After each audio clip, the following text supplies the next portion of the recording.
ஆட்டுக்குட்டி முட்டையிட்டு கோழிக்குட்டி வந்ததுன்னு யானை குஞ்சி சொல்ல கேட்டு பூனை குஞ்சி சொன்னதுண்டு. கதையில்ல சாமி இப்போ காணுது பூமி, இது மட்டும்தானா இன்னும் இருக்குது சாமி.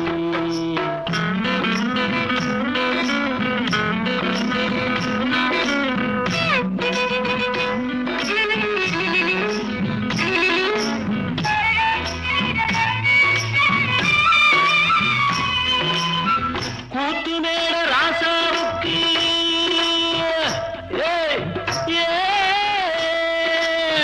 கூத்து மேல ராசாவுக்கு 102 பொண்டாட்டியா, 102 பொண்டாட்டியும் பாத்து முட்டை போட்டதுவா.